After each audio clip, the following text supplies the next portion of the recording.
Hi friends. तो आज चलिए मिलकर बनाते हैं आम का अचार।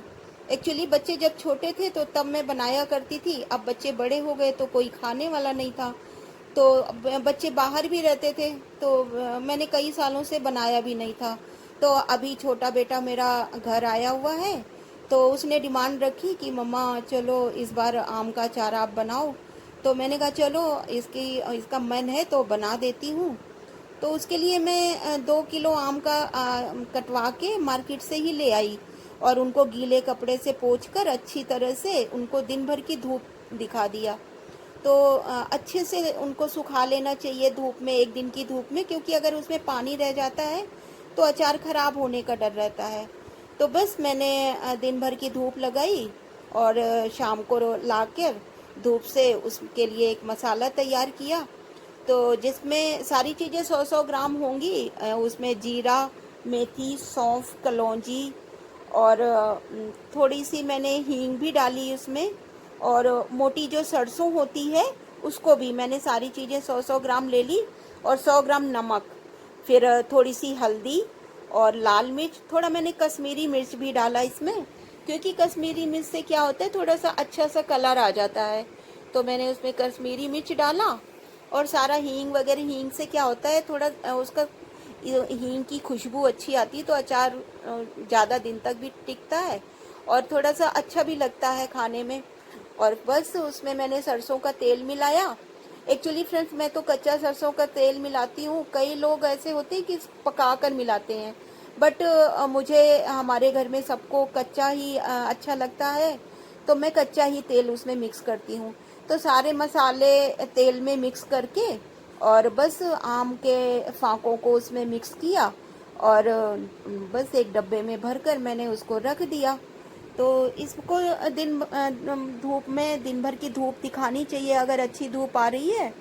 एक्चुअली आजकल मौसम बारिश का हो रहा है तो थोड़ा धूप भी कभी आ रही है कभी जा रही है, तो थोड़ा टाइम लग जाएगा इसको गलने में। नहीं तो अगर अच्छी धूप होती है तो ये 15 दिन में खाने के लिए तैयार हो जाता है। तो बस इसको भरकर रोज की धूप इसको दिखाते रहिए, जब भी धूप आए इसे धूप में रख दीजिए तो ये 15 दिन में गल जाता है और खाने के लिए तैयार हो जाता है।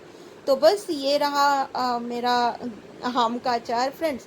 अगर आप लोगों को पसंद आए तो आप लोग भी बनाइए और मुझे कमेंट कीजिए। तो चलिए अब आगे मैं कुछ आपको टिप्स देती हूँ किचन के।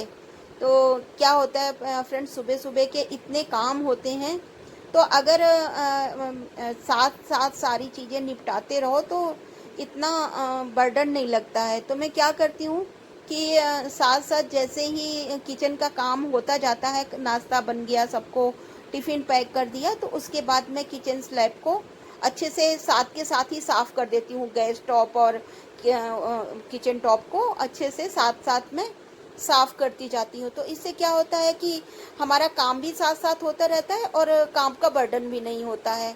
तो बस फ्रेंड्स ऐसे ही मैं अपने काम सुबह के निपटाती हूँ।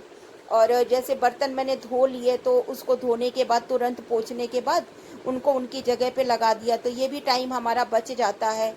और आज तो मेरी काम वाली भी नहीं आई है तो बस मेड ना आने का भी कभी एडवांटेज होता है कि आपका वो तो जल्दी जल्दी काम करती हैं तो घर के काम इतनी कई बार कॉर्नर रह कर जाते जाती हैं हैं तो फटाफट। जिसे वो साफ नहीं कर पाती हैं।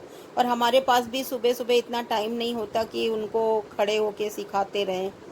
तो कभी कभी मेड ना आने का भी एडवांटेज होता है कि चलो अपने हाथ से काम करेंगे तो वो कॉर्नर जो रह गए हैं उनको हम अच्छी तरह से साफ कर लेंगे। तो आज मैंने वही किया कि अपने हाथ से आज मैंने पोछा लगाया तो सारे कॉर्नर साफ किए, अच्छे से फर्श चमकाई। तो कभी कभी मेड का ना आना भी अच्छा ही होता है। तो देखिए फ्रेंड्स मैंने इस तरह से आज अपने काम निपटा लिए। अब चलिए मैं आपको अपना गार्डन टूर कराती हूँ। तो बहुत सारे वेस्ट मटेरियल का मैंने यूज़ किया है उसमें, जैसे प्लास्टिक की बोतल और जो गुलाब जामुन या रसगुल्ले आते हैं हमारे घरों में तो उनके डब्बे खाली बच जाते हैं, तो मैंने उनका भी यूज़ किया अपने गार्डन डेकोर के लिए। तो अभी मैंने बनाना तो नहीं बताया फ्रेंड्स, अगर आप लोग कमेंट करके कहोगे तो मैं ज़रूर उसका भी वीडियो एक बार लेके आऊँगी आप लोगों के सामने। अभी तो मैं सिर्फ आप लोगों को अपना गार्डन टूर कराऊंगी और देखिए, तो मैं उसमें कुछ अपने गार्डन के लिए फर्टिलाइज़र भी डालती हूँ, जो घर की ही बनी हुई चीज़ें होती हैं, कि जैसे सब्जियों के छिलके हो गए या चावल और दाल के धोने के बाद जो पानी बचता है, तो उस पानी को भी मैं सब्जियों के छिलकों के साथ में रख देती हूँ भिगो के रात भर। और रात भर भिगोने के बाद मैं उसको सुबह जितना वो लिक्विड है छान कर, और उतना ही उसमें पानी डाइल्यूट करके, और फिर मैं उनको पौधों पे स्प्रे करती हूँ। तो उस पे आप गमले की मिट्टी में भी डाल सकते हैं, स्प्रे भी कर सकते हैं। तो इससे हमारे पौधे बहुत अच्छी खिलते हैं। तो ये उनके लिए बहुत अच्छा फर्टिलाइज़र होता है। तो कभी कभी घर पे ऐसी चीज़ें एक्सपेरिमेंट करते रहना चाहिए फ्रेंड्स। तो करने के बाद कर करके ही चीज़ें हम सीखते हैं। तो किसी को भी पहले से चीज़ें आती नहीं है एकदम से, तो हम देख देख के और एक्सपेरिमेंट कर करके ही बहुत सारी चीज़ें हम सीखते हैं। तो ऐसे ही मैं अपने गार्डन की भी देखभाल करती हूँ।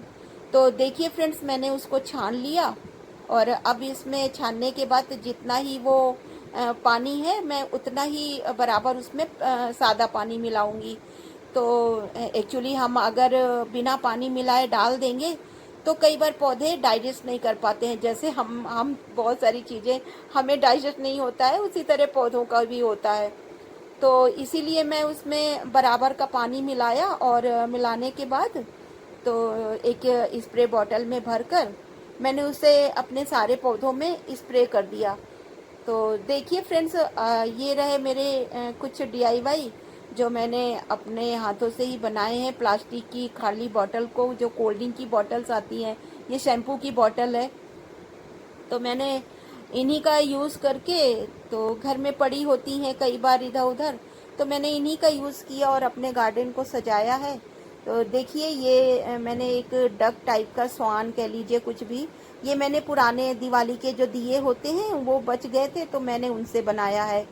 तो और देखिए, ये खाली रसगुल्ले के डब्बे हैं, तो उनका वॉल पुट्टी का पेस्ट यूज़ करके मैंने उनमें फेसेस बनाए हैं, और इसमें मैंने प्लांट्स भी लगाए हैं। तो देखिए, ये प्लांट्स भी अच्छे से ग्रो करते हैं।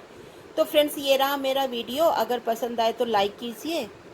बस मिलते हैं फिर किसी ऐसे ही वीडियो के साथ, और पसंद आए तो सब्सक्राइब भी कीजिए फ्रेंड्स। तो चलिए, बाय बाय, फिर मिलते हैं।